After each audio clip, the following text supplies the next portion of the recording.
berjalan dalam rencana Tuhan. Mengapa orang Kristen makan babi? Wah, jangan begitu, tidak semua.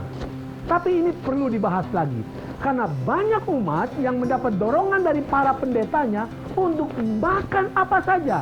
Dan mereka menemukan dasar Alkitabiah yang kuat. Bahkan sepertinya dari Yesus sendiri. Di mana pernyataan Yesus yang sangat penting itu? Mari kita lihat Matius 15 ayat 10-11. Lalu Yesus memanggil orang banyak dan berkata kepada mereka, dengar dan camkanlah, bukan yang masuk ke dalam mulut yang menajiskan orang, melainkan yang keluar dari mulut, itulah yang menajiskan orang. Ini dia ayatnya. Tetapi apakah di sini Yesus sedang mendorong umat Kristen untuk makan babi dan bahkan segala apapun yang bisa dimasukkan ke dalam mulut?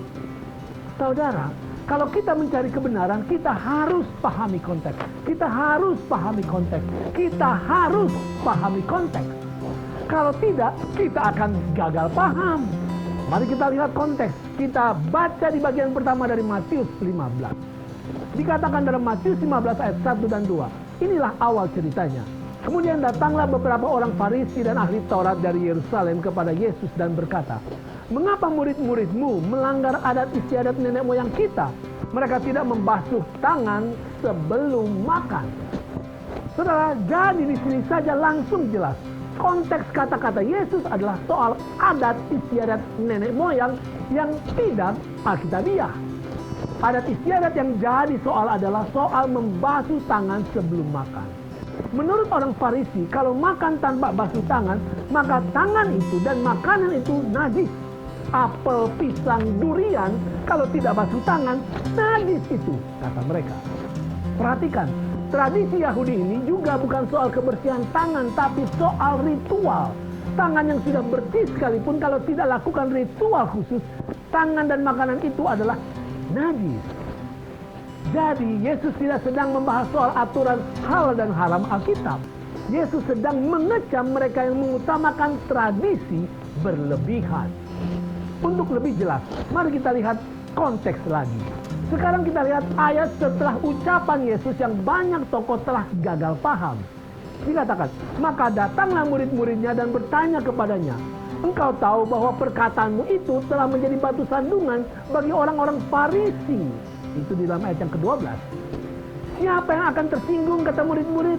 Orang-orang Farisi, bukan umat Tuhan secara keseluruhan. Kenapa? Karena isu najis yang menjadi persoalan ketika itu bukan praktek alkitabiah umat Tuhan yang tidak makan babi dan kawan-kawannya, melainkan spesifik soal tradisi basuh tangan orang Farisi. Lihat juga, sekitar 10 tahun setelah peristiwa itu, Petrus mendapat penglihatan dan disuruh makan binatang-binatang haram. Kalau sebelumnya Yesus sudah tiadakan itu, maka Petrus akan langsung katakan, oke. Kenyataannya adalah bahwa Petrus menolak berulang-ulang.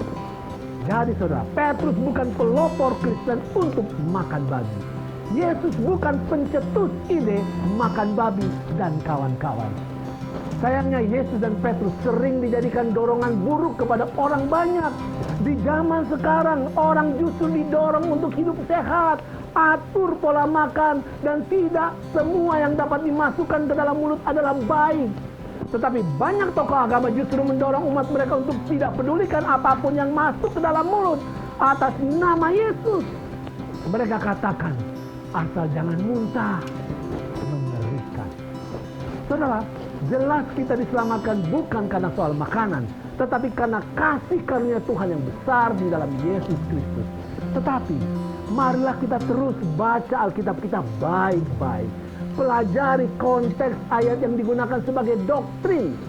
Siaplah untuk diubahkan, untuk semakin menjadi seperti Yesus. Itu